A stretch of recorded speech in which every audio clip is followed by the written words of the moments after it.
Another week of football. What more can you ask for? Bears and Rams. We know the opponent. Got a lot to talk about today. Lance Briggs is here. We're still going to obviously discuss the big win over the Packers as well. CHGO Bears starts right now.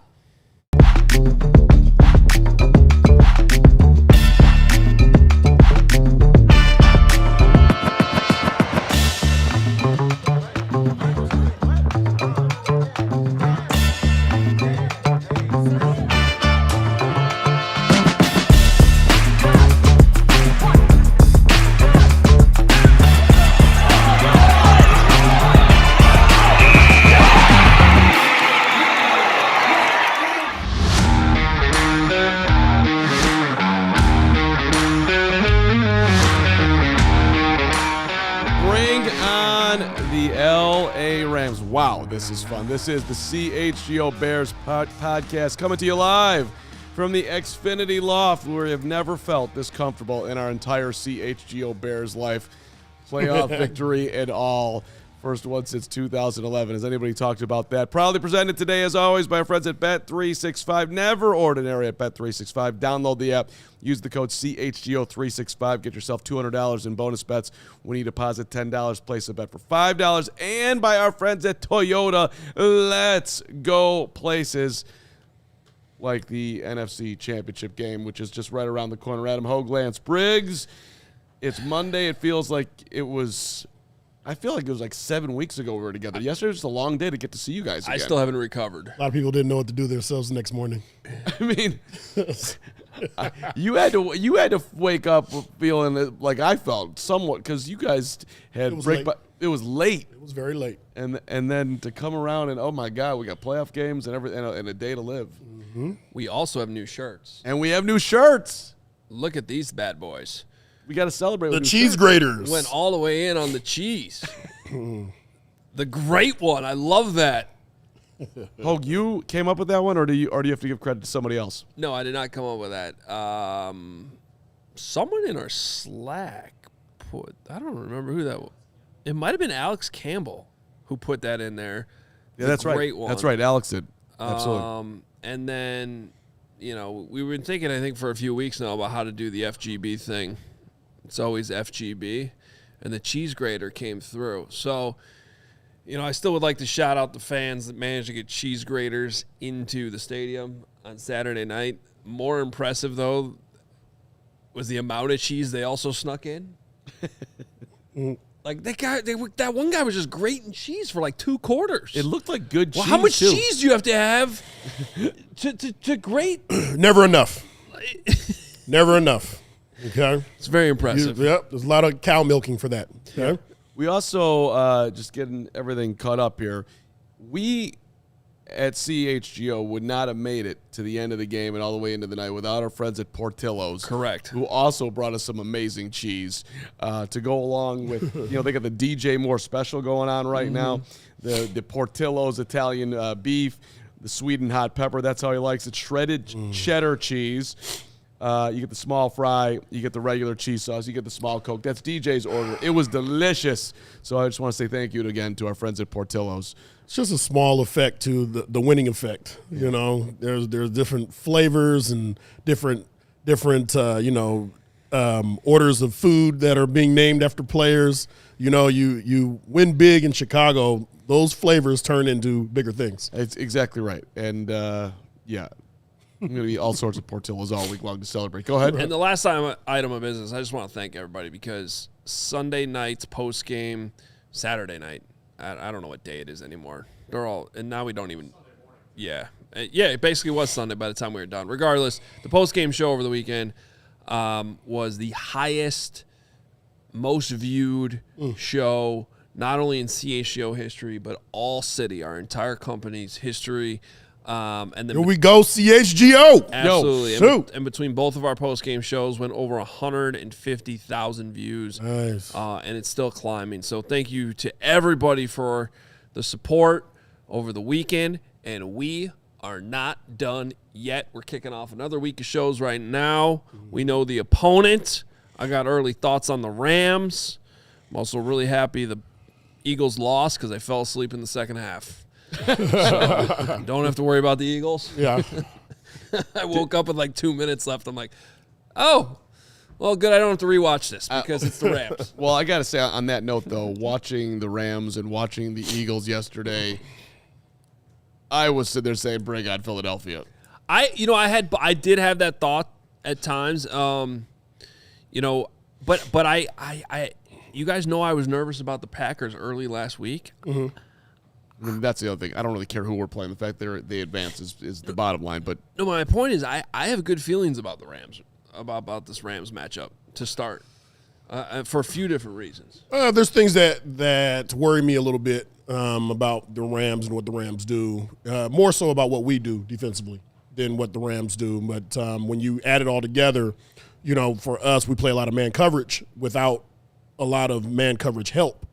And so these Rams are going to dial up a lot of man beaters, and we could potentially be exposed if we rest our hat on that, and so that's one of the main concerns that I have, against the Rams. So a few things, and I mentioned this last week on the Rams, is one of the reasons why I thought the Panthers would cover and play them tough, which they did. This Rams team, to me, hasn't been the same since mid-November. They are, including last week's game, they're now 4-3 in their last 7 games. But two of those 4 wins came against the Cardinals. The other one was against the Panthers, obviously, last week. And then probably their best win in that entire stretch was they played a tough game against the Lions in there at home. But the Lions didn't make the playoffs either. And then and they have so it's been plus they have losses to the Falcons in there. What was the other bad loss they had? The Rams have blown leads, right? Which is in when you talk about the Bears come back and win games. So look, if you go back and look at games that the Rams absolutely should have won. Week 3, they played the Eagles. They were up 19 in the second half, lost the game. Week 5, 49ers fumbled late, blew a 4th down conversion in overtime, lost that game. Week 16, played Seattle. They were up 16 points in the 4th quarter. So, look, they got Matthew Stafford. That dude wins games. The game against Carolina shouldn't have been as close. I know Puka dropped some crucial throws, and one definitely would have been a would-be touchdown. They killed drives because of dropped that should have been caught footballs, and that created exactly what you're saying, opportunities for teams to come back or to stay within the game. So that's something to also look like. Those players were open. They had opportunities. It's not like it was a bad call or anything like that. So if you convert those deals, it's a different ball game. But I think that's a great point, Carman. That kind of plays into what the Bears do best, which is come back in games. I hope it doesn't come down to that again, but this is a Rams team that's been letting teams back in games all season. And really my point was just like there was a time, myself included, I had them number 1 in my power rankings this season, and I just feel like they have fallen off. So, quick thoughts, and we'll have all week to break this down, but before we get to some of this Packer stuff, and we got plenty of it coming up, on the offense, this is the 13 bowl. This is the 13 personnel bowl. The Rams have been running more 13 personnel than any team in the league, and we know that the Bears have been doing a lot of that too. So you can see a lot of tight ends in this football game. So keep that in mind. Obviously, though, Puka and Davante Adams, to your point, Lance, this is they're going to be a problem. They will. They're going to be a problem. They had a combined 31 targets versus the Panthers. Puka had 18 targets, and Davante Adams had 13. That's insane. Well, here's the good thing about that. When you target receivers that often, there's going to be heavy tendencies where they align and what they're running. Because more than likely, when you turn that tape on and you watch, they're running a lot of the same routes. There's about 3 to 4 different routes that they're running all game long that have been effective. And once they're effective once, they're going to run it again, and they're going to run it again, and they're going to run it again until you've shown that you can stop it. And when you throw it that much, it probably means the defense can't stop it. Now, on defense, their D-line is good. I view it as a strength. Yeah. They obviously got Byron Young, Jared Verse, Pula Nacua has been a good pickup for them this year. That secondary looks gettable to me, though. And one thing the Bears have done well all season, explosive plays. Against the Panthers the other day, that defense allowed 7 catches of 15-plus to Bryce freaking Young. What do you think Caleb's going to do? Right. So I do think there's going to be opportunities for explosives. And honestly, I think when I say that I feel like they peaked in November, it's really been the defensive fall off to me. If you look at who they've played and the points they've given up, even the Cardinals were able to score a bunch of points on them in those 2 meetings that they won. And then finally, special teams. I'm going to warn you guys right now. We're talking special teams this week. Their special teams. All right? I'm going to apologize in advance, but you're going to hear it from me all week. And that is because their special teams are horrible. An absolute disaster. Their coordinator, Chase Blackburn, was fired with like 2 weeks ago in the season. Sean McVay's never fired a coach in season before in his entire time as a head coach. And with 2 weeks to go, they were in first place. They lose to Seattle. Special teams were bad in that game. Cost them that one. He says, you're out. They replaced their kicker this year. They replaced their long snapper. Now, I will say their new kicker, Harrison Mevis, has been much better. And he's learned how to do these kickoffs, which the other one was struggling with earlier in the year. But even on Sunday, they gave up a block punt to the Panthers near the end of the game that almost killed them. They had -2 punt return yardage in that game on Sunday or Saturday. You know how hard that is to have -2 over the course of a game? That's terrible. So, this is a week where Bears special teams was really stepped up on Saturday night against the Packers. Huge reason why the Bears were able to win that game on Saturday. That should be a phase that the Bears absolutely dominate in this matchup. Hey, listen, I would have rather played the Philadelphia sad-ass Eagles and whatever's going on there with A.J. Brown and Nick Sirianni. Nick Sirianni's completely out of his mind, by the way. Running down the sidelines to go scream at a play. I don't think I've ever seen a coach do quite that. I've seen it. But in a playoff game against one of your better players, that I know they've had their differences in the whole thing, that was pretty wild. We understand their relationship though? Part of it is understanding their relationship. Some of us don't know it. We just see what we. Yeah. How many times have we seen Tom Brady and Jeremy McDaniels or one of the Patriots coaches going at it with each other? And Brady was like, they love each other. It's gonna be okay. He was on top of it right away. Okay. Well, whatever. I still wanted that Eagles energy coming right to Soldier Field. That would have been fine with me, but it's fine. I think sometimes we make more of it than what it needs to be, and again, just like I always wanted to refer back to Tom Brady on the sideline. Like it is an emotional, intense game, and you get after it. As long as there's respect afterwards, and you guys understand, it's like it all comes from a place of love. We saw that with Caleb. Yeah, I was going to say Saturday night, right? So we could bring it to Caleb. Like when you're seeing him be super upset with Luther, Lance, and you're watching. What are your thoughts in that moment? Quarterback typically should know what everybody's supposed to be doing. So the quarterback's pissed. Somebody did something wrong, and if you're not holding back, I expect that from the quarterback. And I thought that was one of the more notable things Ben Johnson said this morning. He did in his press conference because. Ben has been, and he hinted at this post game in his press conference, and the tone kind of changed to today because Ben wants to be very stoic and calm. He doesn't want to be the yell at you guy. He's dialed in, and he said after the game, he's like, typically when I talk to Caleb about this stuff, I want us to keep our emotions in check so that we are, people know what to expect from us throughout a game, but then. Today he gets asked about the same thing about Caleb getting after a guy, and his point was essentially that he knows what everybody's supposed to be running. And if the guy runs the wrong route, there's also this thing called accountability, and sometimes the players got to hold themselves accountable. And so he pretty much defended it today, being like, yeah, the quarterback should get in the receiver's face and tell him what the hell he did wrong so that they could correct it. Well, what he didn't say there, if I may add on to that, just a drop in, I want to get obviously Lance's take on this, but he's earned the right to do that now when he actually understands what the hell is going on. So I think early in the season, him screaming would have been, forget about Ben, as far as how that would have landed on the sidelines or in the locker room if he's messing things up and they're having 7 false starts a game, everyone will be looking at Caleb. But now that he's come this far, I think he's sort of earned a little bit more of the right to get on Luther if Luther's not doing his thing. If you're the quarterback, you should be going off on him in practice.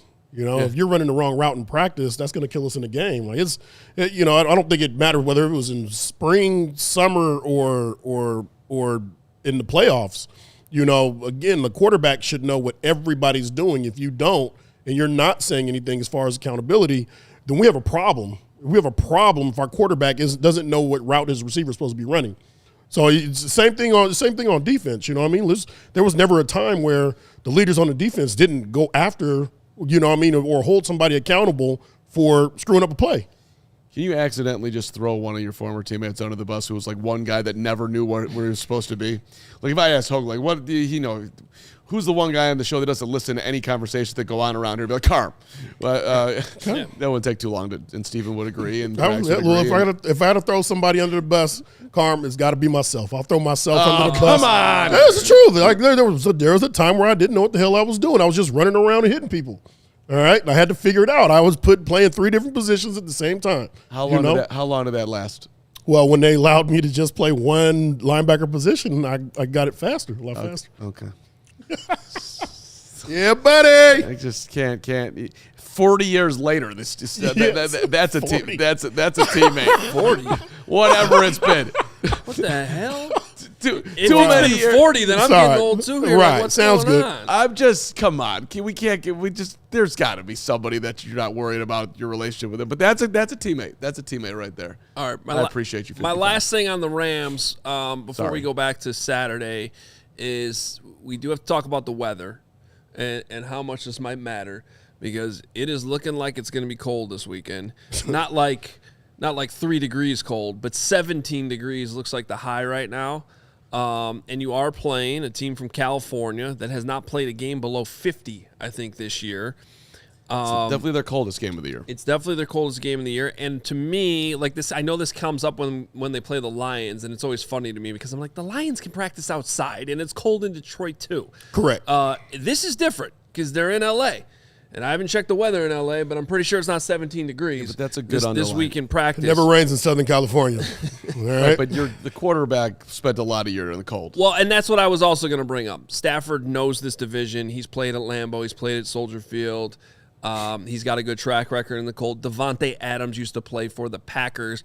Puka played at BYU. I'm sure they've had some cold games. So I think individual. But I still – well, this is why I want to ask you. You're from California. I mean, like – that's all great, your history, and you can adjust to it. But I also feel like there's something to be said for the fact the Bears practice in it all the time. They've played in pretty much any weather event besides an actual tornado this year the Bears have played in, it seems like. And I also think it's kind of helpful. They played in a super, super cold game against the Browns, and this one's not going to be quite to that level. So I don't even think it's going to be cold enough that it's going to hurt the Bears at all. I don't know. How much do you think this matters? It matters. Okay. It matters. You guys, listen, you guys know I live in Arizona, right? I live in Arizona for a reason. Yes. But one of the things that happens. I'm very jealous. Right. One of the things that happens is, over summer, when it averages 115 degrees, during the summer, and then you come out here and some people, they say, well, damn, Lance looks like he's overdressed on CHGO. He looks like he's overdressed. Well, it comes from a summer of hot heat, getting used to the hot heat. That's what you're getting used to in L.A., all right? You're getting used to a very privileged weather, and where it's sunny most of the time. It's always 70 or 70 to 80. And out here, you get out here, and it doesn't matter if you're out here for a couple of days to get acclimated to the weather, it's still going to affect you. I like the home field advantage, and I love the fact that the Bears have that. You come here, you're going to freeze your tails off. That plays to our advantage. Ben Johnson talked some weather today. He also talked about his moments with Matt LaFleur and the rivalry. So we're going to play some of that coming on back here. Ben is on a whole nother level. Ton to do here, and the professor's here, baby. It's a Monday. We got that coming up in about 10 minutes as well. But first, with the Bet365 early payout offer, you're a winner if your team goes up by 17 points with an instant payout on straight bets and parlay selections marked as winners. I didn't even think about this. If you actually did pick the Packers the other night, you won. You would have won, despite the fact the Bears came all the way back. You had a great win. I don't know what you were doing picking the Packers, but that's why Bet365's early payout offer is so sweet, because that otherwise it would have been even more heartbreaking for you. Or you could have done what I did in the middle of the game and go on Bet365 and take the Bears plus 16.5. Bang! Did you do that? No, but I wish I did. Oh, I was like, why didn't you say that? Download the app and use code that was the point spread. It was 16.5. Oh, okay. I thought you were saying it was 6. They were like plus 1,600 on the money line, which they probably were at some point. Anyway, the code is CHGO365 when you sign up. Breaking news from Bet365. Now you're getting $200 in bonus bets when you bet $5, win or lose. Sign up, use code CHGO365. You'll deposit 10, you'll place the bet for 5, and you're going to get $200 in bonus bets if your bet wins or loses. Bonus bets can be used on the spread, totals, player props, futures, and more. Whatever the moment, never ordinary at Bet365. Must be 21 plus. If you or someone you know has a gambling problem, crisis counseling and referral services can be accessed by calling 1-800-GAMBLER in app only. And a shout out to our friends at Old National Bank. If you're not working with Old National, you need to strongly consider making the switch because your life will be. But you need to get old like Carm. Get cool. No, it's get old. Get old. Go. Whether it's on the field or in your financial life, the best teams, they win by delivering excellence at every single level. That's what they do at Old National Bank. They believe that every play matters, which it did on Sunday. That's why the Bears won. That's why you win at Old National. From everyday checking to long-term planning and commercial banking for the businesses out there, our team is here to build momentum and help you move the ball forward. So whether you're celebrating a win, the greatest win ever in Bears history, rebuilding after a tough loss, I guess that applies to you, Green Bay, or gearing up for whatever comes next, we've got your back with tools, guidance, and an expert crew that's always in your corner. Old National Bank, where relationships and results matter. All right, just real quick. Here's the weather in Woodland Hills, California, where the Rams practice. Okay? That's good knowledge by Hoge. So Wednesday will be the first of the practice days this week. It'll be 81. Yeah. There will be not a single cloud in the sky. Thursday, it'll be 78. Sounds amazing. There will not be a single cloud in the sky. Oh, you should be riding your bike on the beach. Yes. Friday, it'll be 77. It looks like there's a chance of 3 passing clouds throughout the afternoon. Yeah, that sounds like a rough one. And when they get on that flight on Saturday, it'll be 75. Again, that plane might have to take off into a cloud or two on its way to O'Hare. I mean, shorts weather. I would can they fly here on Thursday and practice Friday I would consider doing that. Okay, we don't need Sean McVay doesn't need any tips from you right now on practicing in the cold. Oh, you worried I'm giving him an advice? Yeah, he's listening right now. I mean, okay. At this point, they're not going to change their practice plan for the week. It doesn't matter. Listen, they're not doing that either. They're going to get off the plane in their shorts, right onto the bus, right to the hotel, right to the meeting room, right to food. They're not even going to feel the cold until they step on the field at Soldier Field on Sunday. And then they're going to turn into icicles. Well, there's a lot of pretending to be tough, and that means coming out, in the pregame with shorts or short sleeves, showing everybody, oh, we're not afraid of the cold. I'm okay with the cold, but the reality is they're freezing. All right, they want to get in as fast as they can and get out of this game as fast as they can, hoping the ball rolls their way, and it won't. I love that confidence. And by the way, today is January the 12th, 2026. Yes, it is. January the 12th, 1986 was the last time the Bears faced the Rams in the playoffs, 24-0. I went to the Super Bowl, snow coming down, Wilbur picking it up, running to the end zone, all of that. That was also January the 12th. Last time we played the Rams in the playoffs. 40 years ago. Huh? Yeah, just a couple. I guess I was on the field, huh? Yeah, 40 years ago. Over 40 years ago, I must have been on the field. Nice. Carman. Thanks, Car. You should have been on that team. You belonged on that team. You would have felt right in. No. All right, let's get to Ben Johnson from today, and the big story with the handshake and the get back. The get back handshake. The get back handshake, and so he was asked about how he comported himself and whether Does this include the question from Johnsy? Okay, so I just want because it's kind of a. Johns was very interested in how George McCaskey would receive the F the Packers. Because George does not like profanity. But he also does not like the Packers. Right, and he also puts... Pretty ingrained, pretty rooted. Yeah. He puts every time I bring this up, I ask people, what is the things that he puts in the urinals for... The cakes. The urinal the cakes. Packers logo on it. Yeah, so he's got Packer urinal cakes. Way to go, George. Yeah, so that when you put them in the toilet, then you pee on them. Oh. Urinal cakes. Okay. Yeah, urinal cakes. Okay, I'm all right. Yeah. Fresh And I then- don't understand. and it then right. he'll flushable. Okay. He I'm- also has these cards where he'll hand them to like Packer fans. It says there's how long has he had these? He definitely didn't have them when I was playing. they say I've never heard of there's still hope for you. There's still is what the cards say. Okay. I've seen them personally. Yeah. I've not seen the urinal cake thing. Well, I don't know if right. that's actually true. He was that I think that definitely is true. And he just was on film where somebody was trying to take a picture and he pushed a Packer fan out of the way. George is he's older than 40 years old and he's pushing people to get out of the picture because I don't want any green and gold around me. But so this was Ben from Adam Johns on his dislike for Green Bay. Ben, your F the Packers comment that you had after the game. It's kind of gone viral since then. What do you make of that? And I guess how much has George McCaskey maybe given you feedback on that, maybe embraced those remarks? Yeah, I mean, like I said before, there's a rivalry that exists between these two teams, something that I fully recognize and I'm a part of. And yeah, I mean, I don't like that team. So George and I have talked and we're on the same page. George and I have talked. We're on the same page. You realize that the dislike for him in Green Bay, I mean, it didn't just start here.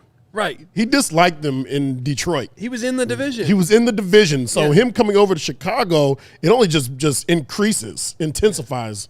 But that's why I also don't think it's manufactured. Right. You know, like if this guy came over from Tampa or like Jacksonville and was like and like in 2 months was like, I hate Hate that him. team. It'd be like, Yeah. I don't really believe you. Correct. But he's in this division and maybe a touch of it is still embellished. I don't know, but it's obviously working. And that's one of the best quotes I've ever heard a coach say. I don't like that team. I talked to George. We're on the same page. Bam. Well, if you go back, when he got here, he teed up Matt LaFleur. Can't wait to beat him twice a week. And LaFleur's looking around like, what, are you kidding? Like, who are you? And then in the first matchup up there, LaFleur does the drive by him and taps him with his laminated sheet a la Hoge and just ran right by him. So, It was perfect. He definitely had talked to his wife, maybe some of the friends, the coaches, and said, I can't wait to get my get back. and he went for it.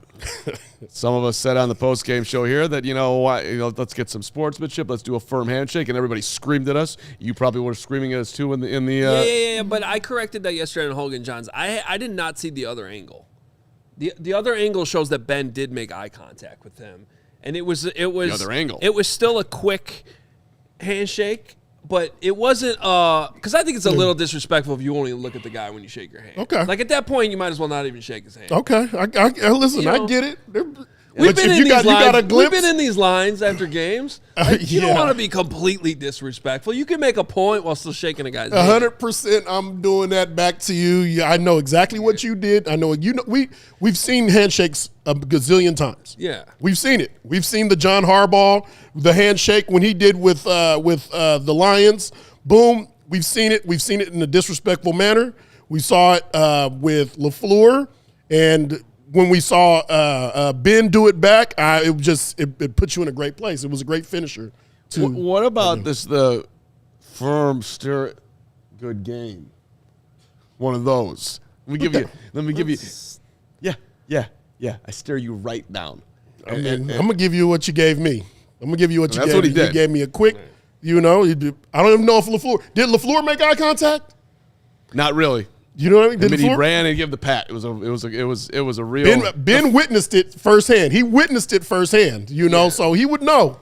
No, it was the get back. It 100% was. And it's great for the rivalry. So here's my question. The follow-up is, it sounds like as of this morning, the Packers are going to try to come to a contract extension with should. Matt LaFleur. Now, I want to be very careful on this, though. This is not 100% mean LaFleur's back, because he's going to ask for a certain amount of money. There's going to be other teams that are going to call up Ed Policy. And if Matt LaFleur went on the market right now, one of these other teams, there's 8 head coaches. They're gonna grab him. One's hiring him. Yeah, no so doubt. if I'm just making up a team right now, don't take it as like I'm reporting anything. But he used to work in Atlanta, for example. Mm-hmm.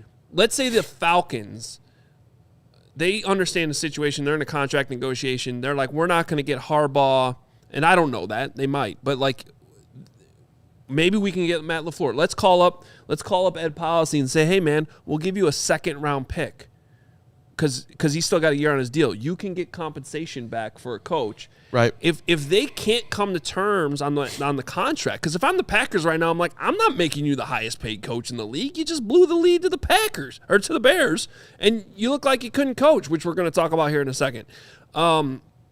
I'm just saying, just because they're trying to come to an agreement doesn't mean with all these different variables that this thing's going to get figured out really quickly. And I do think other teams will be calling and maybe offering some compensation. So just keep that in mind. I don't know if this is 100% done that he's coming back. Regardless, given everything we just witnessed with this rivalry, I kind of want him back. I think they should sign him to a long-term deal. I think some of the things that you said right now, Adam, could be kind of ticky-tack, where it's like if we were to break down everything that you did in this game against the Bears, but if we look over the history of the Packers, and one of the things that we've done is we have maintained coaches for longer periods of time, and they've done a great job of developing this team and becoming a perennial playoff team, a perennial NFC North champion and in contention each year. This is what you've done, and you've continued that trend here in Green Bay. Why would we go away from that and try to do what a lot of other teams do? Cut their ties and try somebody new. Let's stay with what's true, tried and true. Yeah, listen, the guy's won a ton of games. His win percentage is 65%. In my mind, they'd be crazy to move on from Matt LaFleur. Right. And to your point, Hoge, it's way better for us, just for fans in general, for the rivalry, that he stays, because those two don't like each other, and that's not going to change. Nope. That's why I wanted to hear from Bears fans on. Is like, do you want Matt LaFleur now at this point to stay? Like, for the sake of this rivalry and the fun. Now I will tell you something that people forget. They'll win some games and too. I don't blame you guys for not real. Do you realize which NFC North team has the longest drought since winning the NFC North? It is the Green Bay Packers. How many years? Well, it's like 5 or 4. But that's 4 years. But it's now gone. It's now gone Bears, Lions. I'm going in reverse order now. Obviously, the Bears just won. Lions last year. Lions before that. Vikings the year before that. And then Packers. Yeah. So, and they've been the 7 seed the last 3 years. The year before that, they didn't make the playoffs. So I hear you're making the playoffs a lot. You're not exactly going far in the. I understand the frustration there that they're feeling and why they want more. I do understand that, and I understand why this is kind of a complicated situation. Well, you got people out there that cover that team every single day. Who's the big radio guy up there? Bill Michaels, or what's is that? Yeah. I watched him yesterday do 4 minutes on why they should fire him, and I'm like, so there's some there's some people turning on good old Matt LaFleur up there, but grass ain't always greener. So from there you go. Could be like the Arizona Cardinals. Yeah. All right. Hoge's got his ODK, offense, defense, kicking. If you don't know what that is. Well, we're going to concentrate on defense today, and I really want to hear what Briggs has to say about. It's a specific drive in the fourth quarter that I just feel like Dennis Allen absolutely punked. And we got the LaFleur. We got the professor's grades too. We got a ton to do. If you're new to the channel, hit the like button, hit the subscribe button. Bears talk all year round, 13 shows a week. Subscribing is a great move. Hit that button, become a subscriber, and we thank you for those who've already done that. But first, it's going to be cold this weekend. If you're watching the Bears at home, is your home's heating up for the challenge? Oh, yeah. Shout out to our friends at 4 Seasons. If you got a problem, call 4 Seasons. 4 Seasons. Plumbing emergency? Yep, call 4 Seasons. Electrical emergency? Yep, call 4 Seasons. New hot water tank installed today? Yep, call 4 Seasons. That's right. Time to schedule your 4 Seasons furnace tune-up as well. You stay ahead of the game. And, hey, if you're thinking about a whole home generator, they've got you covered as well. They guarantee the same-day installation for all your heating, cooling, plumbing, electrical, and generator needs. No extra charge for nights, weekends, or holidays. Sponsored by Four Seasons. It's one of the best things that happened to the show. So visit fourseasonsheatingcooling.com for all their special offers and money-saving coupons. That is fourseasonsheatingcooling.com. They've been serving Chicagoland for over 50 years. fourseasonsheatingcooling.com. Hey, I got a question for you. How much time are you spending each month trying to manage your finances? Chances are you are ignoring it, not spending enough time, or you're overdoing it because you're just not doing it efficiently and you're spending way too much time trying to balance and budget everything. Confused. So here's your solution. It's Rocket Money, because Rocket Money is going to help get your finances organized and under control. Rocket Money is a personal finance app that helps find and cancel your unwanted subscriptions, monitors your spending, and helps lower your bills so you can grow your savings. Just thinking about all those subscriptions and hidden fees you're probably paying for that you just kind of lost track of. They always trick you that way. Rocket Money is going to help you automatically categorize transactions across accounts, lets you create custom categories to help reveal your spending patterns. So let Rocket Money help you reach your financial goals faster. Join at rocketmoney.com/CHGO. That's rocketmoney.com/CHGO. rocketmoney.com/CHGO. All right, as we move into the Hoge ODK portion of the program, I do recommend getting out your notepad at home because these are, you want to take notes when the guy goes to this level. And by the way, with the professors coming up too, I take notes on that too. So this is the informational part of the program. Hoge, you looked at the defense, right, and how Dennis Allen found something in the second half that the Bears were not doing in the first. Well, they made a bunch of adjustments. They brought more pressure. They brought more blitzes. But it's a very specific moment and sequence in this game that I thought was fascinating from a clock management standpoint, which when you don't have the ball is really hard to manage, but you can still influence how the other team handles their clock management / make some mistakes, which is what happened on the Packers' second to last drive. So when they're still winning the game 27-24 in the fourth quarter, they get the ball. Their first play from scrimmage on this drive is at 4:12. 4:12 left in the game, up 3. Okay, the Bears still have all 3 timeouts too, which is important in all this. What ends up playing out here, which is incredible, is an 8-play drive plus a delay of game penalty in there. So they line up 9 times on this drive, and somehow only a minute 21 comes off the clock before the Bears get the ball back. Yep. This ends in the missed field goal. So this is the drive we're talking about. That's wild. 9-1-21. Let's do a little. I'm sorry, that's 80 seconds.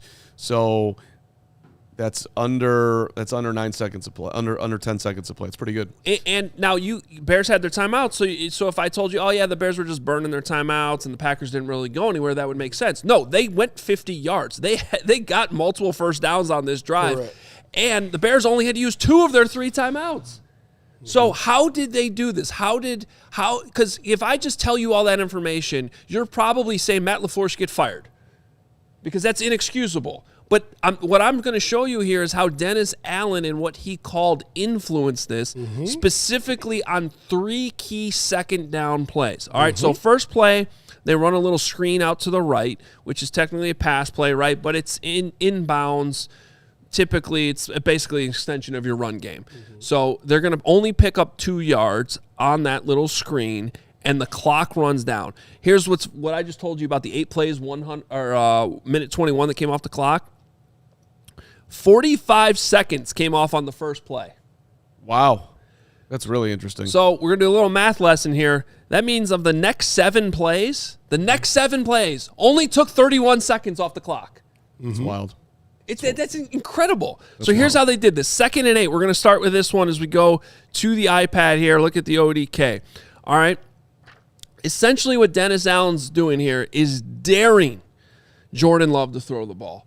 Okay, so I have pre-circled here in red the players that are going to blitz. Now, what you can't see because this is a screenshot is Brisker here is already moving forward.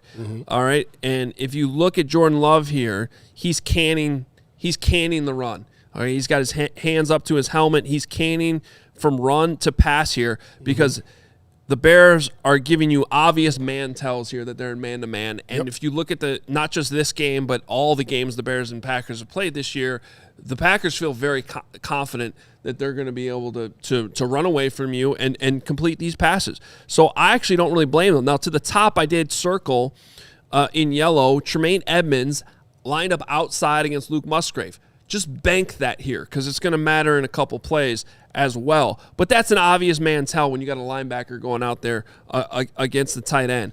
Okay, and what they're going to run is they're going to run two little like short hooks.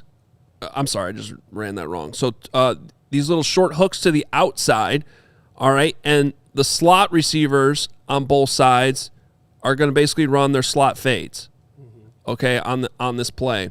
And against Kyler Gordon, which Tom Brady was pointing out a lot, like I think Jordan Love liked that matchup. Kyler was playing hurt. They were getting some passes against him. Yep. And so here, sure enough, here on 2nd and 8, they dare the Packers to throw, and what do? They throw it, and Romeo Doubs makes a great catch. He gets his separation. He ran this little slot fade. It's a good catch, and great photo by you. Great pause. Love it. They pick up 34 yards on this. But you know what the Bears were saying?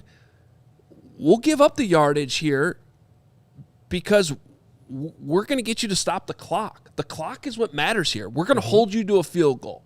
And even if we do that, you get your field goal, we're going to still be down 6, but we trust our guy, the Iceman, to go down there and score the game-winning touchdown. Correct. All right, as long as we have time on that clock. And sure enough, because of the way they're running like basically single high is going to not always, but typically force you to throw to the sidelines, right, Briggs? So correct. So great 34-yard play here, but he goes out of bounds. Clock stopped. I'm not saying they were happy they gave up 34 yards, but it wasn't the end of the world. The Packers didn't burn any clock here on this play. So they get a 1st and 10. At that point, they're going to run the ball. Pretty typical first down. You know, you are trying to burn the clock. So Bears bang their first timeout. Timeout number 1. And shout out to the Bears run defense here because they stepped up big on these first downs. Grady Jarrett, Brisker came in on the run blitz. They stopped them for no gain on first down, bang the timeout. That's a good play for the Bears. Now we go to the next 2nd down. It's just crazy how much the run defense improved from the first half to the second half. It really was. And a lot of guys here, another theme of what I'm going to show you here is a lot of guys stepped up. So now it's 2nd and 10 again. Same thing. We're manning across the board, and I circled the guys that are blitzing. Okay, so he is Dennis Allen saying, we're going to bring the pressure. Jordan Love, you can check to your run if you want, or check to your pass, which is what he did. He checks to another pass here, and they bring the pressure saying, you got to get rid of the ball quickly. All right? Should be running slants. Once again, they target running slants right here. Yeah, they run Kyler Gordon here. Yeah, you're right, because go to the middle of the field, which would be the mistake that 100%. So, but instead, he runs this out. It's completed. Once again, they get a first down. Matthew Golden picks up 12 yards, and in just a few plays, they're down to the 21-yard line. And that's what you think they'll lose in the game. If you look at the levels that the DBs are in right now, I'm good with the outside guy running that out, or the inside guy running that out. The outside guy should be running a slant. It'd be wide open because the DBs are going to run into each other. Like that way? Yep. So I totally agree with you. I still don't know why they didn't, because I mean, you correct me if I'm wrong, but if you're going to blitz these guys, it sure seems like there's a lot of space here in the middle of the field. There it is. So but hey, the Yep. Packers played right into their hands. I mean, this is what Dennis Allen's saying, and I think this just goes to illustrate how much they outcoached the Packers here late in the game. So, again, you get the first down, but no time's coming off the clock because Matthew Golden ran out of bounds again. So, there's first down, 1st and 10, it's 3:11 on the clock. Go ahead. It's you know, and this also is a part of the Bears consistently not being over this year span, not being able to get pressure, you know, from their front four. So them dialing up like this right here, like it's so open, and this is something like Sean McVay is watching this. Okay, Sean McVay is dialing up what we're going to do when we see them show this right here. This would be a great opportunity for someone along that line that's blitzing around that front seven to drop unassumingly and become the middle free player to help and create a pick that's coming, because the Rams are going to see this and they're going to take advantage of that middle. Somebody, whether it's the DN, the linebacker, somebody that's athletic enough can drop back, they'll pick this ball because they're nowhere. It's going to either Puka or Devontae Adams. So which one of those two are coming in, we're going to cheat that way right now, and you should get a pick. And go pick it up. Yep. I love it. Briggs is already coaching for next week. He's looking at the tendencies. That's why every week people in the chat will be like, Lance Briggs should coach this football team. I love it. I love it. So, but so the ball goes out of bounds. So again, you reset the downs. Packers, not the end of the world. They're cruising in the field goal range here. They're at the 21. So again, first down, they're going to run the ball. No surprise there. Montez Sweat steps up with a great run stop on this play, defeats his block. Sweat really played well in the fourth quarter. We can talk about that more. But he comes up with a huge – so, again, no gain on first down. So, the 3 first down plays, the Bears have made the plays. They stopped them for 2, 0, and 0 on the 3 first down plays. So, now we go to, again, another second down, 2nd and 10. And, again, Dennis Allen. He's going to bring the pressure. He's going to bring the linebacker. Remember when I showed you earlier, Musgrave lined up with Tremaine Edmonds at the top of the screen? This time, instead of running a little hook, Jordan Love sees it. He's already here at the line of scrimmage, checking. He sees the man coverage. He's going to check out of the run again. And this time, they're going to send Musgrave to the end zone, thinking that they can go get the kill shot.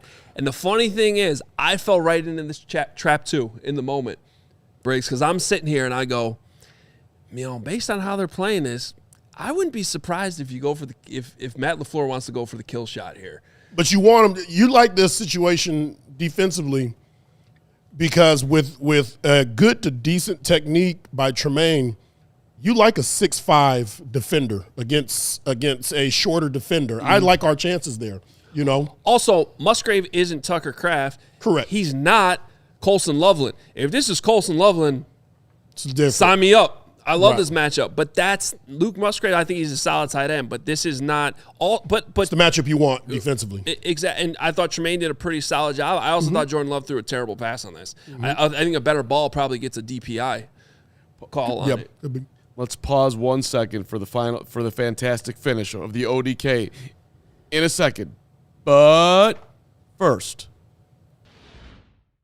a shout out to our friends at Game Time Tickets. If you're looking for tickets for Sunday, good luck to you. And whatever. Yeah, but just get ready to open up the wallet, but you'll open it less at Game Time, especially if you wait till Game Time. But in all seriousness, I always go on the Game Time app to check all the, regardless of what the prices are, and they're going to be the best on Game Time, but it's the best app for just checking what the market is. That's right. It really is. It gives the Game Time app gives the advantage back to the fans. It's the hack for unlocking amazing tickets and a few and experiences we should throw in there. In a few taps, I know everybody who went on Sunday had an experience for the lifetime. Incredibly easy to use, and the Game Time guarantee means you get 100% authentic tickets on time and at the best price. Take the guesswork out of buying any ticket with Game Time. Download the Game Time app, create an account, use the code CHGO to get $20 off your first purchase. Terms apply. Again, create an account, use the code CHGO, $20 off. Download the Game Time app today. And they are ringing in the new year at Ray Chevrolet in Fox Lake with hot deals all month long. I love you, Ray. Their Ray Resolution sales event. Ray Resolution. That's good. I like that. Considering an upgrade of the tracks just because, Bears. No one cares about that. Ray almost nailed his Bears prediction. That's what he. Ray's hot. I think he said 31-30. That was me. That was you. He said 31-28, and he was off by 1 point, right? So close. Stop in today. Drive home with 0% financing, 72 months, plus no payments until spring on all new Chevrolet models. You can also check out their selection of over 125 vehicles priced Under $20,000. Ray's always got the Ray price promise, too, so you can shop confidently. Prices you hear on this show are the prices you pay when you go in there. Go see for yourself. Visit our partner at their convenient location right off of Route 12 in Fox Lake. It's the Ray Resolution Sales Event. 0% financing for 72 months. Shop Ray Chevrolet in Fox Lake or raychevrolet.com. They've been serving the community since 1963. Together, let's drive. Bears. Fantastic finish, Hoge. Let's Here we go. go. Fantastic finish. So, again, Musgrave's going to run this go. Tremaine Edmonds is going to cover it pretty well. Not the greatest ball Jordan Love's ever thrown. They get no PI out of it. They don't get a completion. So 2nd and 10 now becomes 3rd and 10. And once again, the Bears just accomplished what they wanted to, which was bait them into throwing the ball. It's an incomplete pass. Clock doesn't run. So at this point, from the start of the drive, only a minute has come off the clock. And it's 3rd and 10. So now you're feeling really good if you're the Bears. This is where the crowd comes into it because Green Bay burns the timeout and then somehow coming out of the timeout has a delay of game on top of it. So this is where you give assists to the awesome crowd that was there. Now it's 3rd and 15. And again, when it comes to, Steven, that was the last slide I have, so we can take that off. But like now when it comes to players making plays on this drive as well. We've brought up a number, whether it was Tremaine on the coverage, whether it was Montez Sweat coming up with the plays, Sweat with the pressure, Booker with the pressure. And I got to say, Jalen Johnson early in this game, like, technically got benched for a little bit for Deserved it. For Tyreek Stevenson. It's 3rd and 15. He's lined up in man coverage. Well, actually, this was I did have a slide for this that I forgot to put in here, so it's my fault. When they get to 3rd and 15, they're actually able to go back into their normal defense where they could just rush and sit back a little bit. So now they go cover 2. Now they have the 2 safeties instead of single high. And so it's not quite man-to-man, but Jalen is lined up against Romeo Doubs and does a really good job forcing a pass that ends up going out of bounds on 3rd and 15. So, ladies and gentlemen, that is how you somehow have 7 plays with only 31 seconds coming off the clock when you're playing with the lead in the 4th quarter. Credit to Dennis Allen for the scheme and what he did to bait them into throwing more. Credit to the players on the field for making the plays. And shout out to Brandon McManus, who I don't know what he was looking at with those goalposts waving around in the wind, but he couldn't. He couldn't do anything. The weird thing is, though, if you look at that kick, that ball might have gone in if it was 5 yards closer. Yep. So that delay of game penalty mattered. It's huge. That delay of game penalty mattered. The blitzes that he called, the run blitzes that he called were great. I mean, it's just understanding formations, the down, the distance, the situation. They have to run the ball, and the timing of that was perfect because we're hitting them in the backfield and creating situations where you have to throw the ball. You have to throw the ball, then we can create we can cause incomplete passes. Stops the clock. Keep stopping the clock. Yeah, I'm curious how when you were, I don't know, watching it or just maybe reviewing it. In the first half, Green Bay's running all over the Bears. In the second half, they ran it 7 times for 6 yards. Dennis Allen dialed up the blitz in the second half, which was great to see. Tyreek played in the second half. Unfortunately, T.J. got hurt, but DeMarco's out there more. There was a lot of factors here, but to hold them to 6 yards on 7 carries, that's a wild change. I still don't understand exactly how that happened. I think the key to winning this game were the 4 straight 3-and-outs. The 5 out of 6 3-and-outs were crucial because you have a team where you have the playmakers on offense. So if you give them enough opportunities, and that starts with getting off the field on 3rd down. And I think the Green Bay was 30% on 3rd down, but even one of those 3rd downs led to a 4th down that they didn't convert on. So to me, it was less than 30%, which hits the mark defensively. If you're getting off the field, now you're creating more opportunities, and that's exactly what happened toward the end of the game. And that's the reason why Iceman was able to have his moment. I also think that there's a pretty noticeable point in the game where, I hate to say it, but DeMarco Jackson coming into the game So you think it was There's a difference? If you look at what it looked like before and after, Yeah, I hear you. when you look at what it looked like between him being Defensive Player of the Week and him not playing and then finally playing again, somebody's got to buy some 48 jerseys. This guy's done a great job this year. He has, and I maybe there's a time, I hope not, where it comes back and bites them. But right now, the dude looks like he can play. He's bringing speed. I hope Kyler Gordon got some confidence out of, because Kyler's the one who got the stop on the screen on the first play of this drive I mentioned. Yep. Like, I know they were trying to pick on him a little bit, and he wasn't 100%. Which they should. I still think he made enough plays down the stretch. I think Jalen Johnson should come out of this game with more confidence about where he's at physically. I was going to bring that up. And that's why I wanted to ask you, Briggs, like, with what you saw late in this game, even with some of these guys that are not 100%, we get it. No one's 100% at this point. What can carry over from that fourth quarter going forward? Or are you still really worried? Well, man, listen, I've watched this defense for a while. All of us have. When you have a guy, let's use Kyler as an example. Kyler really hasn't been here this year. This has been a year where we haven't seen a lot of six or much of him at all. And then he comes out and you're asking him to run man coverage alone for the most part. You've got deep over the top help. If the quarterback's looking your way, the other quarterback's not good at looking off the safety, you're asking a lot of these guys. You're asking an awful lot. And for me, give them some doggone help. Give them some low hole help somewhere, somehow, some way that they can rely on rather than, these routes where it's a slot. You're worried about a lot more routes than you are on the outside receiver. You're limited on the outside, what routes you can run. On the inside, it's everything. You have outside routes, you have inside routes, you have crossing routes, you have mesh, which is running away from you routes. You have a lot of the deep routes, and you have hot routes. It's one of those. It's one of the hardest things. And then if you haven't played this whole year, and then you're coming off, and granted, because CJ, he's coming off of getting nicked up a bit, so you're going to need Kyler more.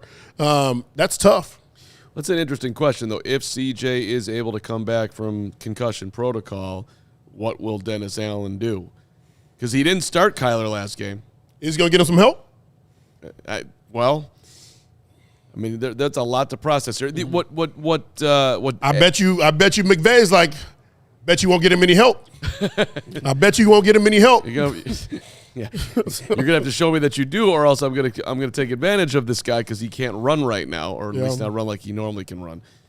All right, I think that's a good lead-in right now to bringing in the professor. Well, let's rock and roll. Because Dennis has got his grades and what he's doing, but I think Hoge's going to be okay with this one. Those grades might pale in comparison. Good, because there was one grade I said on Hogan Johns. I actually brought this up on Hogan Johns yesterday. I said, if this one grade is any lower than this level, we're going to have a problem tomorrow on CHGO. So I'm excited for it. All right, let's bring him in. Here comes the professor.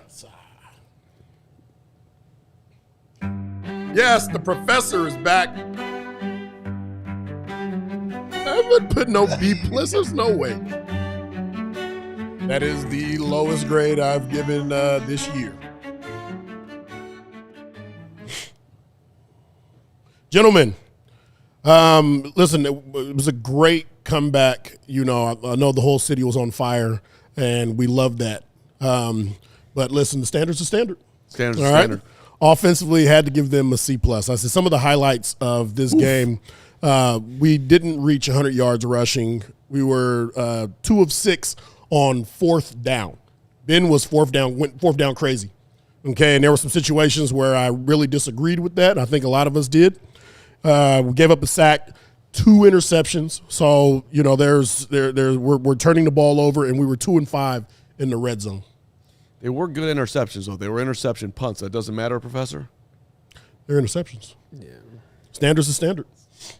Standard's a standard. Standard's a standard. Oh, you want to push back? Go ahead. No, because it's great that it turned out to be an interception punt, but the player ran the wrong route. It can't happen. You've been killing them on daggers all year. You call a dagger, run the dagger. Run it. He ran a I have no idea what I'm doing route is what he did. He just started running forward, and then he saw some open space, so he just stopped. But that's not what the play is, so the quarterback threw it. So whether it's whoever's to blame for it, 100%. The Bears' success rate in this game was not – it was horrible in the first half. It was better in the second half. So I'm not going to quibble too much. The comeback was great, but it was pretty bad to start. Professor likes to play 60 minutes. I like that. And by the way, not to pump up the show in any way, shape, or form, because, we don't need to pat ourselves on the back for saying things like Luther just doesn't know the offense, which is part of the problem, which has held him back. He's coming a long way. He's come a long way. It was a mistake. I'm not saying he doesn't know the offense, but he doesn't know it like he's going to know it. So it showed up in that moment. That's all I'm saying. It was a moment. It was a rookie moment, right? It was just we saw it and we saw Caleb's upset the whole thing. I don't think anybody. I think we all agree we would love to see Luther get the ball a lot more. 100%. Has had a tremendous season. Yeah. So I think for offense, defense, for the whole team, I think it was a tale. It certainly was a tale of two halves. But defensively, and as much as I love the 5 out of 6 3 and outs, D+. Okay, we gave up 322 passing yards.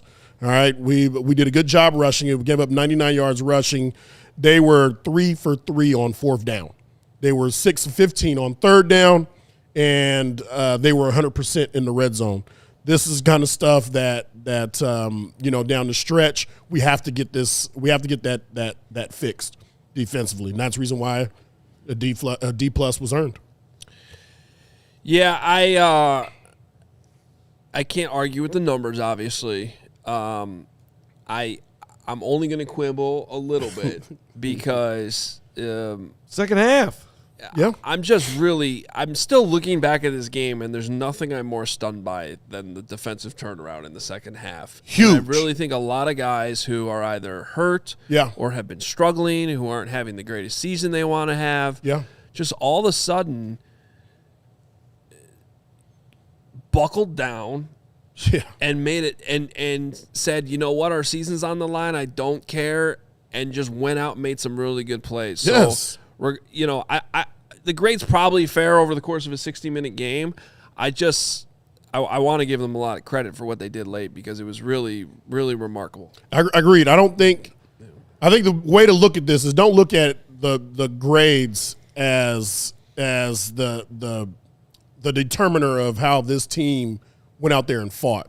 I don't want to take anything away. Like I'm really like this game isn't won unless the defense gets those 3 and outs.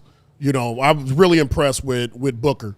Really, really impressed with Booker, with Sweat and the guys on that defensive line. The way that and even Dennis Allen in the second half. I was really disappointed with Dennis Allen in the first, but in the second half he dialed 100%. Up the right blitzes and the right calls at the right time. Professor, let me just add on with a couple stats here. Okay. First half, 3rd down, Packers 5 for 7. Second half, do you guys know what they were in the second half? Anybody? I think it's bad. 1 for 8. Yeah. They went from 5 for 7, 1 for 8. That one I think was the 4th down. That sounds right. Well, this was 3rd down stats, right? This is 3rd down stats, but one of those led to the 4th down, and they got out and they didn't convert on that 4th down. Mm-hmm. They were also 3 for 3 in the red zone. They put that in the first half. And second half. They didn't get in the red zone in the second half. Right. Correct. Goose egg because they didn't get there. Well, they scored a touchdown, but that was outside the red zone. Right. Catch on that. Also, just as a whole, I gotta be honest, I didn't think much of Montez Sweat until I rewatched it, and I was like, okay, it was better than I thought. The Bears hit Love 8 times. Yeah. So that was. And we've done a lot worse. And we talked about the Bears pass rush, but if you look at these stats over the last month, they've gotten to the quarterback. They've gotten to the quarterback. It's been better. Yeah, and they need to get credit for that. They need to get credit for it because we talk about them not being able to get to the quarterback, and I've seen hits, and they've gotten to the quarterback, and they've got at least 3 sacks, 2 to 3 sacks over that period of time consistently. And I think there's going to be opportunities against the Rams this week. Yeah, no doubt. Special teams. Here comes Hoge. Here we go. Special teams gets an A. Okay.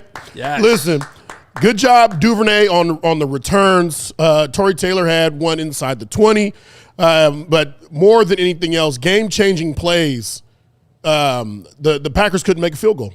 They couldn't make a doggone field goal, and regardless of the situation, that is game-saving. That applies to this win because if they make those field goals, it's a different ballgame. And Ben Johnson credited the pressure that they were getting on field goals, and trust me, that does speed you up in terms of your process. Yep. When the snap, hold, kick, and your whole operation, when you're nervous about it getting, there were just a lot of factors. That you got the wind, you got the pressure, you got all this stuff, and the Bears just handled it better. And Cairo Santos was awesome.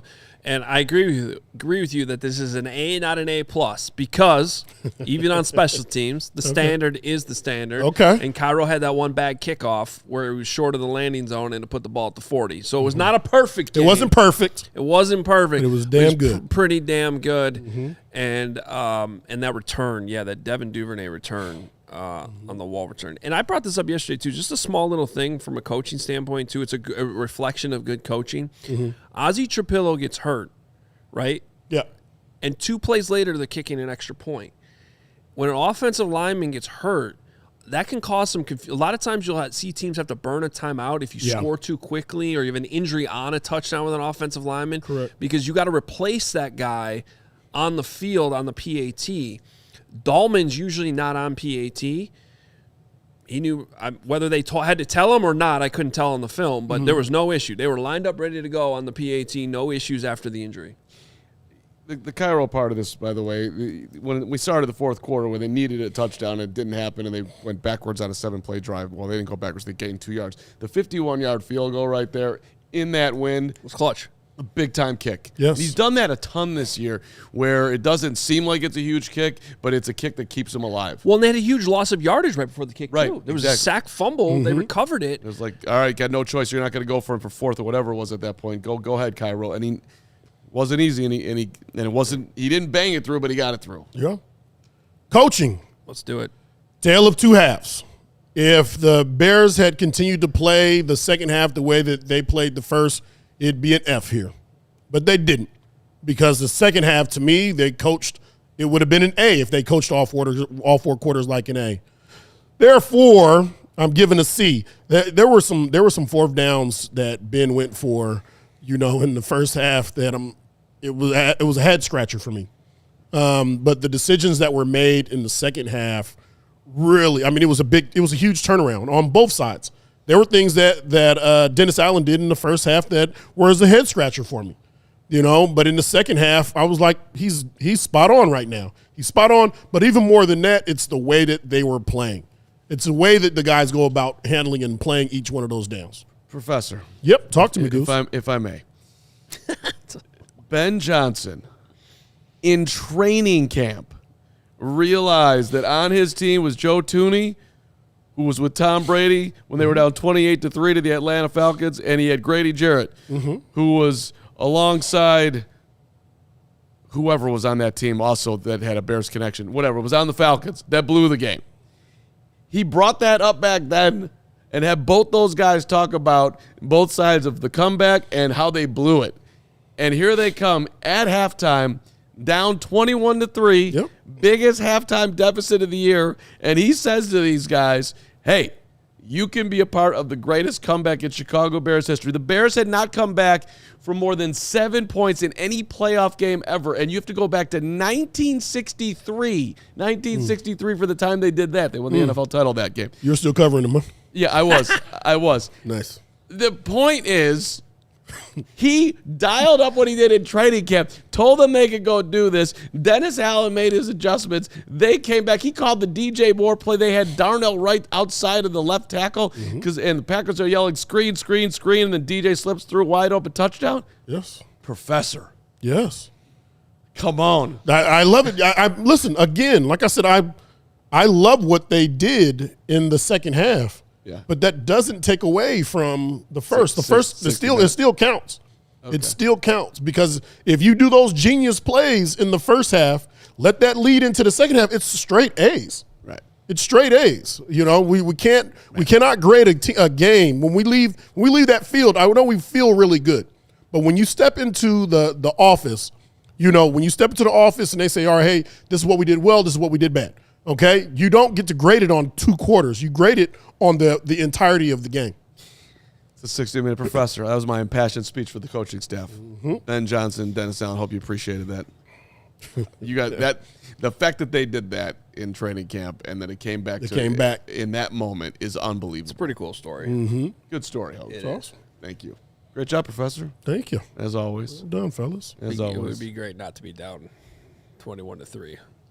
But it was their biggest deficit of the year at half, and they came back and won. It's The craziest unbelievable. stat I've seen on all this stuff is the fact that the Bears played the Packers 3 times. Yep. They won 2 of the games. They never ran a single offensive play with the lead. That's remarkable. Well, see, that's the thing about the whole thing, if you will. Where is this leading? Can they win the Super Bowl next year? All of it. Like, is this sustainable? All these things. To be able to come back and do what they did in the playoffs after doing it 6 times in the regular season, do it for 7th time in a playoff game, to me, like, even stats like that where it's like, well, that's never going to happen again. What they're doing feels like it actually is something that they can continue on and keep going with the improvement of Caleb mainly and just everything coming together. And you add on to the defense. It's not the way you want to. That's not the lifestyle that you want your team to be. Of course. Because it's not sustainable to be consistent for an 18-week NFL season. This is a special season. Okay, this is the Bears are ahead of schedule in my opinion. They're ahead of schedule, which is great. But to play football the way that they did, the way the defense was able to get off the field on 3rd down in the second half, there's no reason why you couldn't have done that in the first for 4 quarters. There's no reason why you can't do that for 4 quarters, and you can't do that consistently throughout the year. If you do that consistently throughout the year, you don't want to be in a place where you have to keep coming from behind, where your offense is getting snaps and they're running plays, and they never have the lead. We want to play with the lead.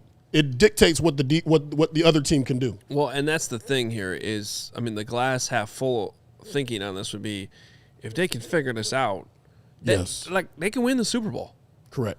They literally can. If they can get off to better starts and play with a lead, they can beat any of these teams they have to play the rest of the way, including Seattle. Yep. And especially when you look at the AFC side and you realize there's no Patrick Mahomes in there this year, right? Like, the door is open if they can figure this out. Now, the glass half empty, look at all this, would be like, well, that's just not who they are. They haven't been doing that, and there's really not a whole lot of reason to think that all of a sudden they're just going to figure that out. Playoffs. But if they do, they can win some of these games easily. Oh, they honestly. can absolutely win these games. They can absolutely win these games, and they can do it in the fashion that they've been doing it. When I'm talking about longevity, I'm talking about moving into the next year, the 2026 season. The 2026 season, there are things that we have to do better consistently. Yeah, and I see our guy RB Catcher, who's I think new in the chat. And by the way, he's coming out strong lately. He said this feels like the 2015 Cubs, which of course set up the 2016 Cubs, and right now we are at 2015 Cubs. When you go and beat your rival down 21-3, and you have that game, you had to do something in the playoffs to be able to hit that level. Yeah. Now, we don't know if they're just the 2015 Cubs, and obviously that also carries that they'd have to go win the Super Bowl next year if they don't win it this year. But why would you take Super Bowl off the table this year? Why do that, Hoge? You just didn't do that. Guys, I think they're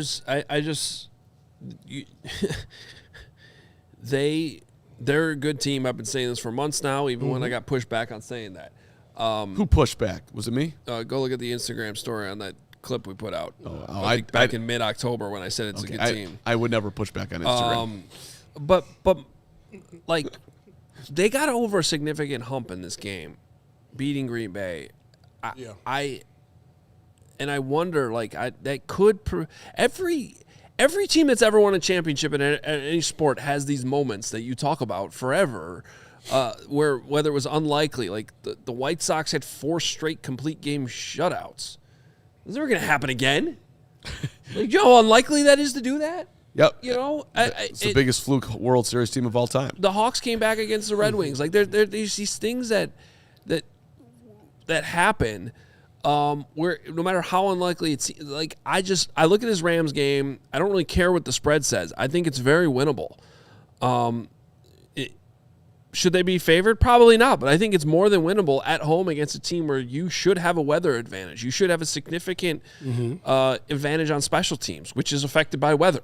You know, and then next week, the 49ers could beat the Seahawks. They could. This week, and then you get the 49ers come back to Soldier Field, and we saw how that game played out in Santa Clara. I would love that rematch. I think the Bears can win that. So I'm not saying they will, but you got to stop doubting this team.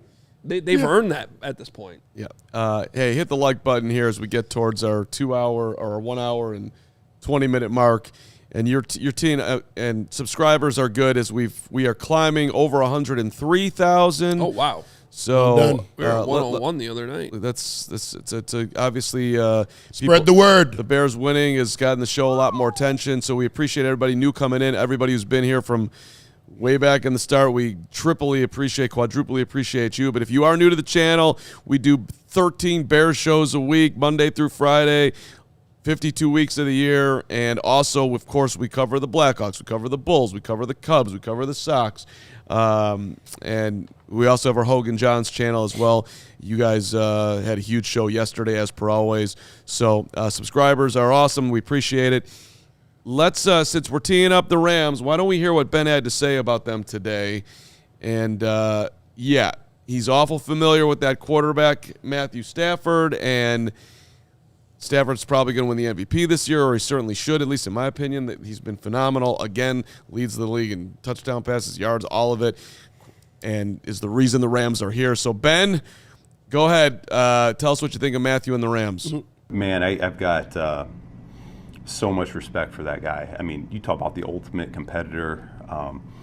He's one of the more supremely talented throwers of the football I've ever been around in my life. He's outstanding. I think he's a great teammate.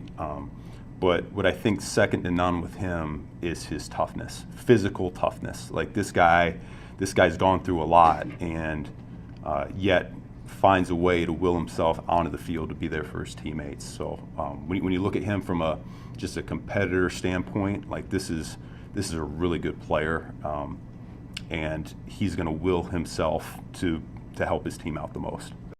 So huge praise, and Ben obviously knows him super well from coaching him up in Detroit.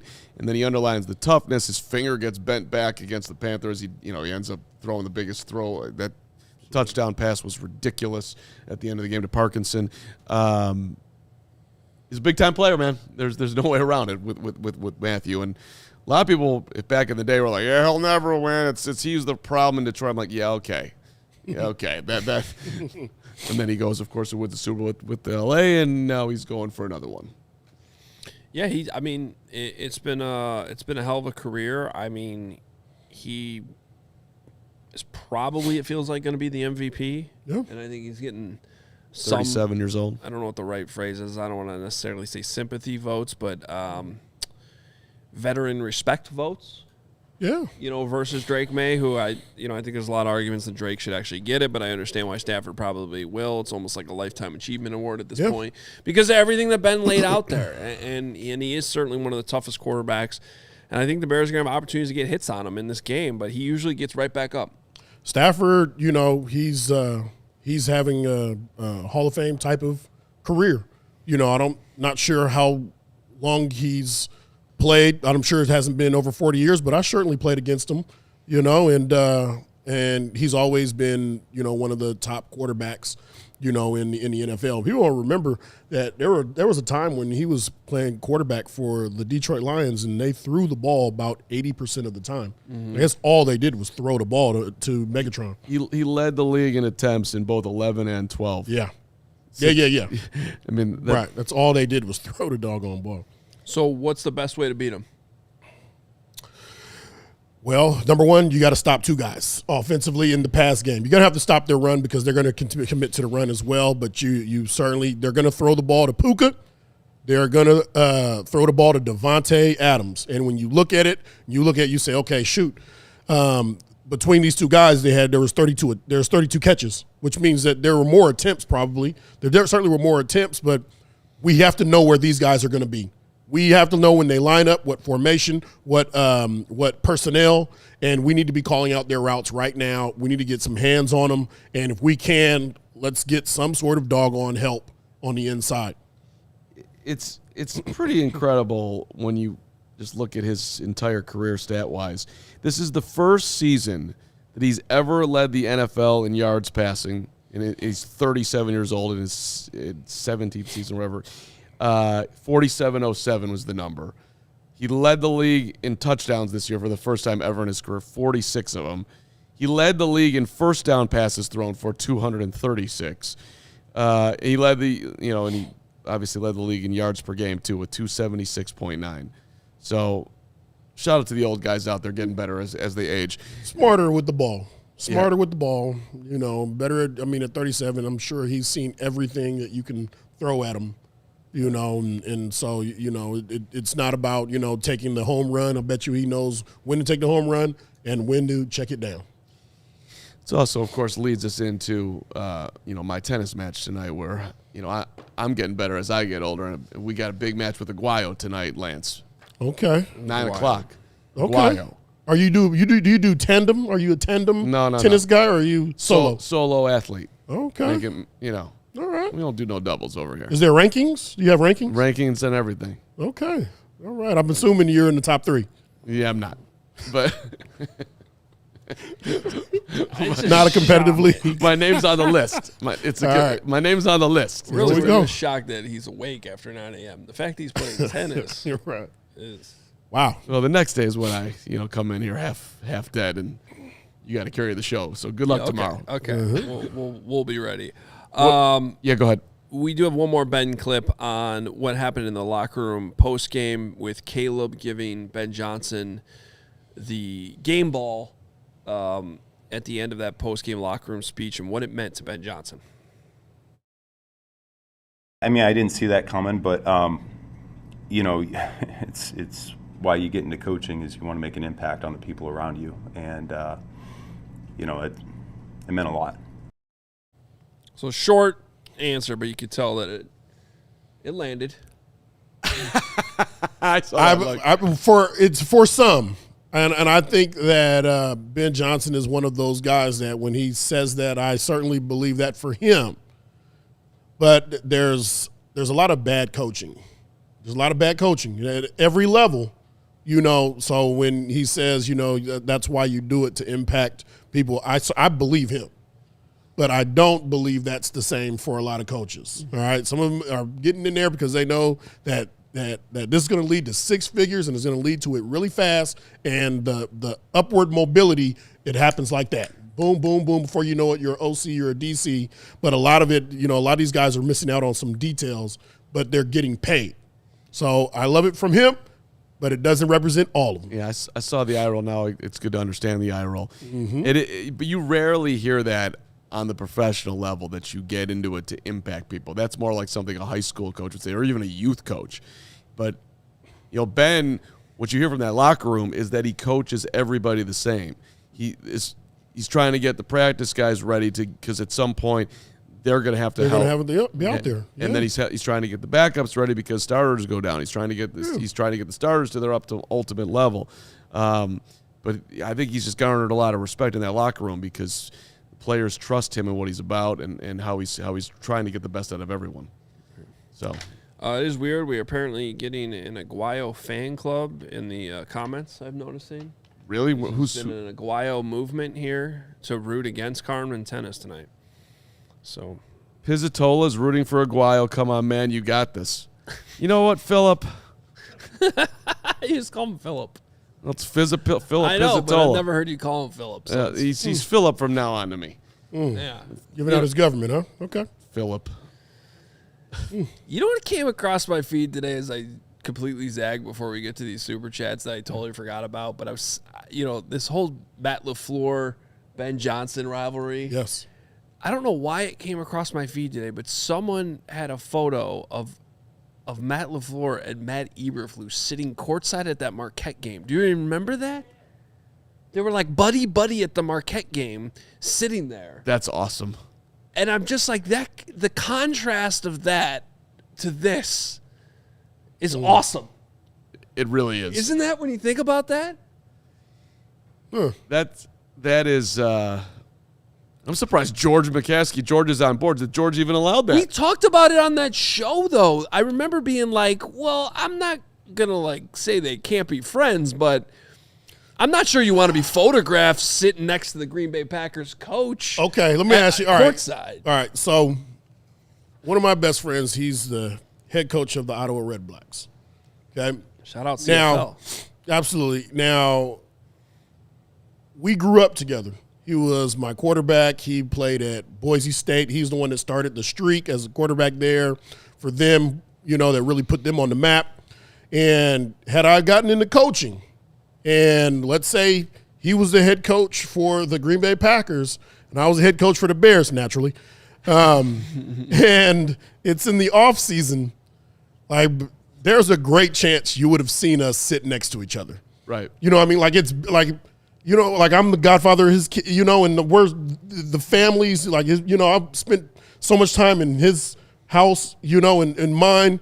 We could hate each other, and we're certainly going to talk shit to each other on game day and leading up, but you're going to see us next to each other. That's all I'm saying. Right. I don't know if they're that close. Yeah, but that wasn't – I feel you on that. But I don't know if they grew up together. No, Matt Eberflus and Matt LaFleur, They just share the same first name? The part of that story for the full context was it wasn't even like they decided to go to the game together. They they got them seats next to each other. LaFleur was I think he's friends with Shaka Smart, Marquette's head coach, and he was going to be there anyway. Eberflus happened to be there because his daughter was visiting Marquette. And he was just like, let's go to the game. And then they happened to both be there, and then they – That's different. And then they apparently were like, well, let's sit courtside. Nah, that's different. I would have been like, no, Yeah. you stay over there. I'm over here. Yeah. Also, imagine hanging out with the Flus the whole game. It would have been torture. Probably Right. saying He all ruined sorts the of floor's Like, night. man, I own you. Oh, my goodness. Well, that's true. He kind of could have just dunked on him the whole game. Like, you don't understand that play either, right? Right. You don't know what's going on there, right? Right? That was a big Flus word. Right? Right? Like, I'm pretty sure at this point that if LaFleur and Ben Johnson accidentally ended up at the same sporting event together, words would not be spoken. Or they would, and it wouldn't be pretty. Well, that would be next level. They would know whoever the host arena is, they'd know not to put them next to each other. Yeah, we got to get these seats moved. Mm-hmm. Yeah. All right, let's get to supers before I look at the chat one more time and see the whole chat rooting for Rick Aguayo to beat me. Let's go, Aguayo. I don't like, Remember Roberto Aguayo? Sorry. Shout out Roberto Aguayo. Shout out Greg Baggs Jr., $10. Braggs was a special mention from Kyle Brandt. I gave up as well. I apologize to Benjamin and the Iceman. Oh, he made the segment he said he was going to make? I missed that. I didn't see it. So Kyle Brandt does a segment on Good Morning Football where he brings back all these tweets from the middle of the game. He basically, keeps the receipts. And Greg did say on our post-game show the other day that he was very worried he was going to end up on that segment this week because he did quit on the Bears 9 times. As in he really wanted to be on that segment. Well, right. He's very happy to be on that segment. Yeah. Congratulations to Gregory to making it on that segment. That's a good accomplishment. I'll have to watch that. Yeah. And shout out Kyle Brandt, too. Hopefully will join us when we go to the Super Bowl. And he wants to be on the show because he's done that before. Quitting.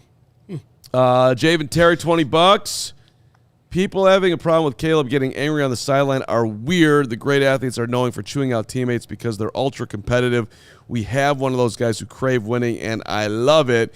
He's got the Jordan avatar for Caleb up there. Good job, Javen. I didn't hear a whole lot of people complaining about that.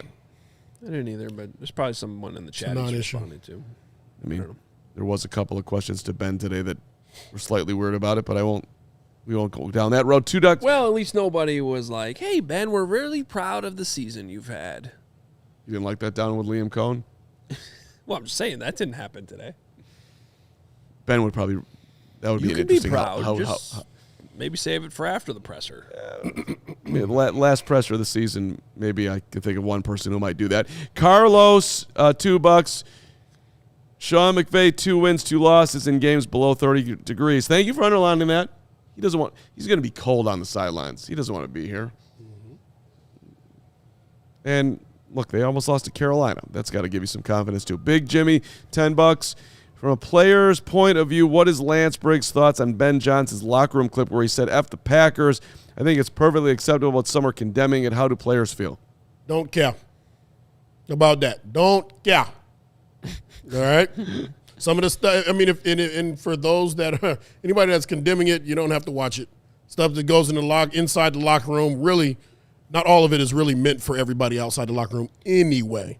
All right? So having access to it, lets you know how they really feel. You know what? That's a great point. I'm glad you brought that up because I was having that thought. It's like Greg Braggs was not in the locker room putting that out on social media. It was the Bears' social media team. Well, they did make a decision, but my point is, and I think what he's getting at is, now, let me just say, I've been in locker rooms where those words have been spoken about the opponent you're playing. Right. And I'm not talking about the high school level, okay? Like, that is actually way more normal thing than you think it is. What doesn't usually happen is it's getting filmed and that team puts it out. Mm-hmm. So, which I think it's great the Bears did it. Mm-hmm. Shout out the Bears. I'm just saying, like, I saw Dick Vitale come out. Of all the people yesterday, Dickie V's out there killing Ben Johnson.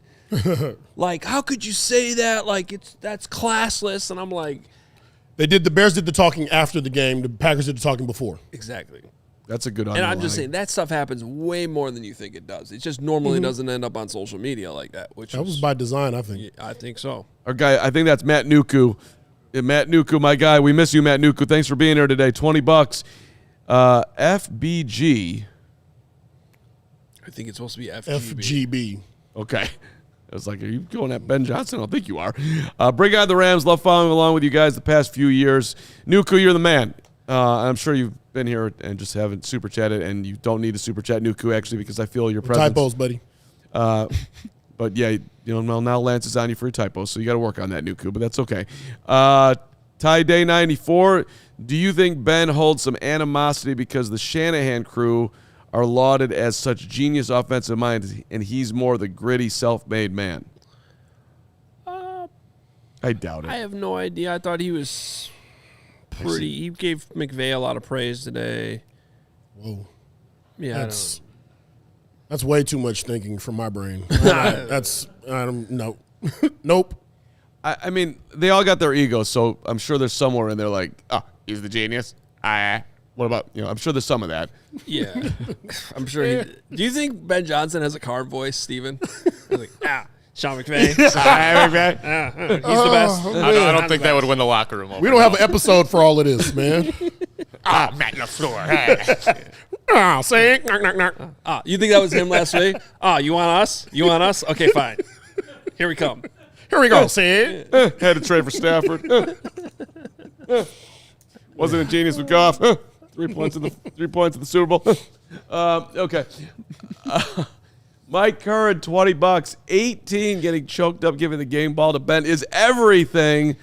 Last year he was looking at his career ending before it started due to inept coaching. Now he is reaching his full potential thanks to the real head coach and mentor. The whole Ben and Caleb thing is at this point, I think we have reached adorable level. It is beautiful. It is sweet. It is what needed to happen. Yeah, I think we've learned that it's real.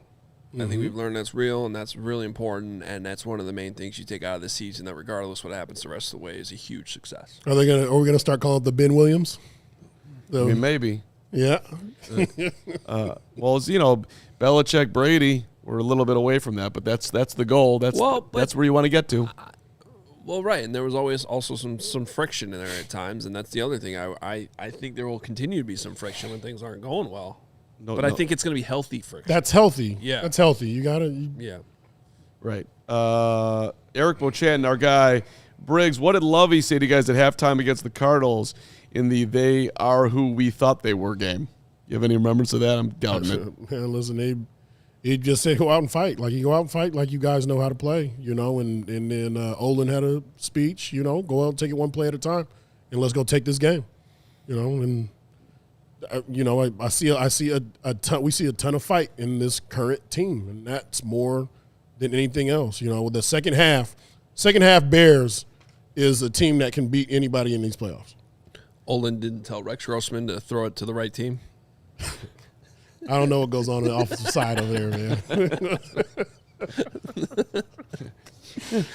Always an interesting. Okay. Anyway, Super Bear, $20. Thank you, Super Bear. This team has the same bias as the 2016 Chicago Cubs. That team never quit. Even when they were down 3-1 to Cleveland, they fought for every inch and won a World Series. Believe. Super Bear, I like the way you're raising the bar there. It's a good job by Super Bear. Super Bear's on my team. None of this getting swept by the Mets in the NLCS. Nobody being upset about it. Soft Cubs fans. Let's get Crystal in here. I was saving this for the end, but soft Cub fan. Soft Cubs fan. They're so tough on the south side. So tough. All right, Crystal, $5. Bear down. I love these moments for all Bears fans. Also, happy 13th birthday to my daughter, Rachel. Happy birthday, Rachel. Bears fans, she requested a happy birthday from all of you. Well, Rachel is my honorary niece, and she does a phenomenal job as a young woman, swimmer, great Northwestern Wildcat fan. Outstanding. Her dance moves on social media are legendary. Okay. And Rachel's going to take over the world. That's obvious. Swim? You guys swim? People swim in the Midwest? This far north? Indoor. Okay, there we go. Indoor. Okay, there we go. That makes sense. Indoor. Woo. Yeah. But, we got more water than you do in Arizona. Yeah, but they got pools. You do have pools every. Listen. The Gulf is within 3 hours, guys. The Gulf, okay? Real ocean. Real ocean water. No one's going in that Gulf. It's a place. It's real. You guys do a good job down there as far as everybody with a 3. It's dry. It's dry. Yeah. Rachel, happy birthday. You're the best. The Iceberg. Thank you, the Iceberg. This super for Team Carm. Aguayo who? Thank you, the Iceberg. $25 to go Team Carm. Take that, Braggs. That's bold. Take that, Pizzy. Don Morrow, $5. CHGO Tailgate rocked. Wish I could come again this weekend. Love you guys. Those tickets are on sale. You can go get them. I just dropped a link in our chat, so you can click that link and go right to it. And if Greg Braggs is still watching, will there be heaters at this one, Gregory, if it dips down to where it's going to go? Of course, well, if not, free hugs will be available. But last time it got really cold, we had heaters, and it was awesome. And the tent and everything? Had the tent and everything. That was even colder. And honestly, if the sun's out, toughen up. Layer up. This guy. Use the sun, solar energy. Maybe we could have a fire pit out there or something, but we don't need a tent. We need to be out in the elements, just like the Bears will be kicking the Rams' ass on Sunday.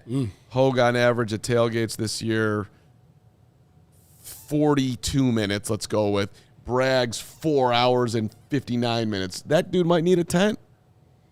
I'm not worried about Braggs. Also, I was there for 2 hours on Sunday. Oh, you dominated Sunday. In a sweatshirt.